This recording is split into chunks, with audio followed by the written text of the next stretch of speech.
How's it going? Hi, Libby. Hi. Hey. Hi, Libby. Oh my gosh, it's good to have you here, Libby. It's good to have. I feel like when I have someone like Libby on who is like a mental giant and is really like on top of the news and can speak so intelligently about. I feel relieved because it is crazy. Just in the last week, there has been enough news, I think, for like several months. I mean, we Oh, had it's been exciting. It's been an it. exciting news Yeah. cycle. It So has been it went from exciting. like super boring to fascinating. It's great. It is exciting because you figure like, all right, how is the left wing media going to just try to like string along any mention of Trump? Like they're just trying to resuscitate him into their headlines. But now we had Kanye West go on Tim Pool, walk off Tim Pool. Everyone was mad at Tim Pool. Not everyone. I was seeing a lot of criticism for him. Oh, you messed up. You screwed up. And then Kanye goes on Alex Jones' show. And then we really hear what a 2-3 hour Kanye West interview would have sounded like. And then for me, I went, oh, look, Tim really made the right choice because he didn't let him. I don't know, Vic, if you were watching this whole like Kanye saga this week.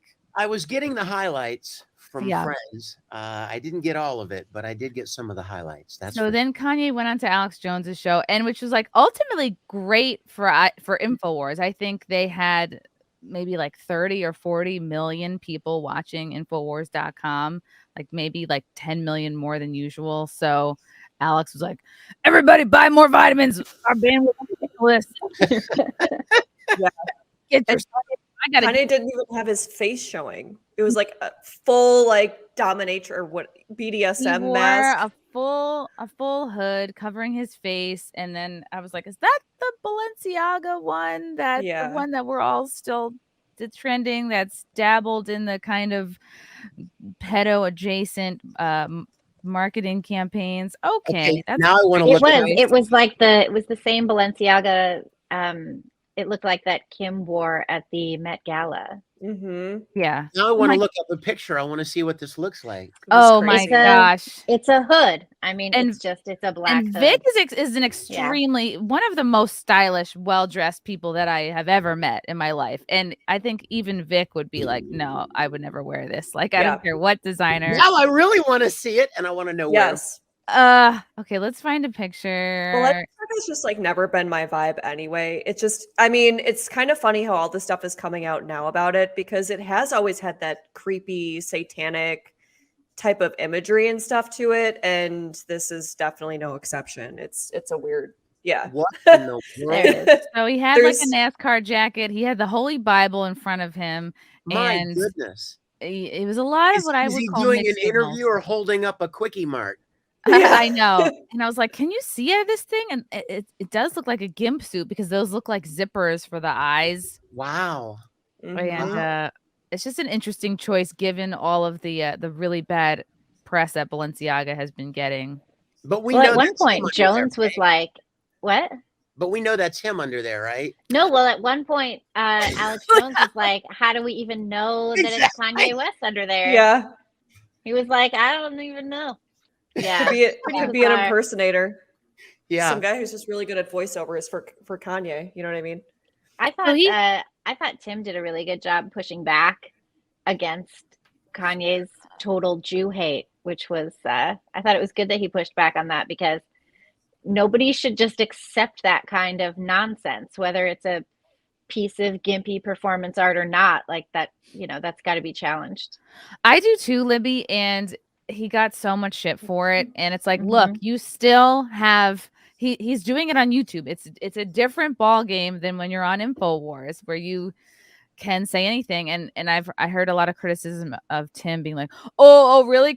Basically, because I sort of had Tim's back on it. Oh, really, Chrissie? So you're saying you should be censoring speech? That's what you're saying? You're pro censorship? I'm like, no, it's not censorship to like have discourse and to say to someone you're totally full of crap. Yeah, that's the opposite of censorship. You're totally full of it. Like what you're saying is nonsense, garbage, and incorrect. Tim would not have gotten to the place where he's at if it weren't for his standards, the way he does his show. The way he challenges, people give him crap. They think he interrupts people too much. People say, oh, it's a Tim show, he doesn't let his guests talk. But like, he did the right move in challenging Kanye on his views, because then you see him go on InfoWars and he says like, I like Nazis, and not everyone is going to look deeply into what Kanye says, take his possibly mental illness or bipolar into consideration. Who knows like how much of that is like in play, but there's people who are like, well, what he meant is that, as Christians, we're supposed to love our enemies and we're supposed to love everyone. But he's not saying that. He was saying it in the worst way possible by saying like Hitler had he some wasn't redeeming saying that qualities. at all. I mean, he's out like, so my take is Kim Kardashian left him, and he totally, can we curse on this show? Yeah, go nuts. Yeah, so Kim Kardashian left him. He totally lost his shit. He's like now forced to pay hundreds of thousands of dollars a month in child support. He's ruined his career to a large degree. He doesn't have most of his contracts that he had previously. I think he's totally out of his mind. Do you know what I mean? Like, I don't know. I'm not a mental health expert, caveat, whatever. But I think he's totally out of his mind. I think he's lost it entirely. And saying the kind of stuff that he was saying, like, it wasn't funny. It wasn't provocative. It wasn't interesting. It wasn't nuanced. There was no meaning and depth into it. It was just hateful things to say. It was cruel, hateful things to say. And I don't think anyone should stand there and be like, oh, I'm just going to let you talk as you say ridiculously horrible things. If somebody came out there and was like, hey, I like to do horrible things to children, we would all be like, stop saying that. I don't care if you actually don't. There's absolutely no reason to go around saying these horrible things just because you think you're trying to do some sort of, massive gag on the world and not even have any backup that you are doing that. It's ludicrous. You guys bring up a good point too, because there's part of me where he's obviously had struggles with bipolar disorder, right? And when this first started happening, I was wondering if he was having some sort of manic break, because he would always talk about like God and like a higher power and stuff, which is very, very typical of like a manic break behavior. And it still kind of is like his part of his thing that he's talking about. But then I also look at it and I'm like, it feels like it's been, now I don't know anybody with bipolar disorder, but I feel like it's been so long. Like it's been a couple weeks that he's still behaving this way. And that's where I'm just like, I don't know, like that's my thing, is it just feels like it's been going on too long. If he just actually feels this way and is not this crazy, I don't know how to articulate what I'm saying, but regardless, I think he's very, go ahead.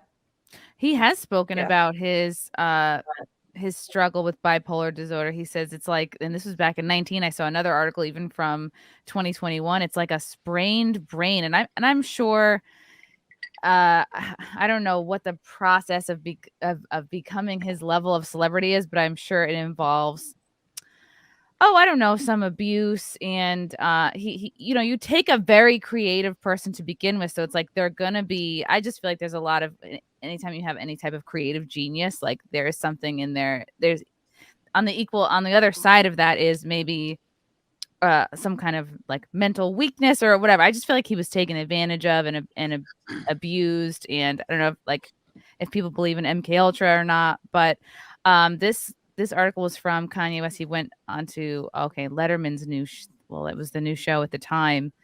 Letterman asked West, what is the mechanism that is malfunctioning or is taking a break in your brain? Do you know? And he said, I wouldn't be able to explain just that much because, I'm not a doctor. I can just tell you that what I'm feeling at the time, and I feel like a heightened connection with the universe when I'm ramping up. It is a health issue. It's like a sprained brain, like having a sprained ankle. And when someone has a sprained ankle, you're not going to push him more. With us, once our brain gets to a point of spraining, people do everything to make it worse. Mm-hmm. And this is like a couple of years ago. That's part of the issue. It's not a tumor or a mass that you can see. It's not plaque, but the pain is real. Yikes. So yeah, a lot of people have said he appears to be in the middle of a manic episode.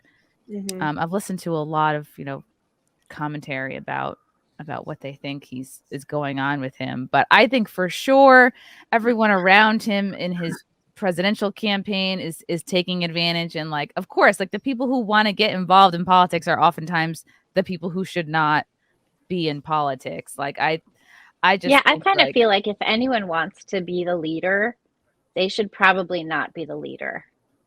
yeah. You know, like Yeah. wanting to lead this nation should be almost an automatic disqualification that you should not be doing it. Yeah. What happened to like the reluctant leader? Remember, like George Washington did not want to be president, Yes. and then he gave up. He didn't run for a second term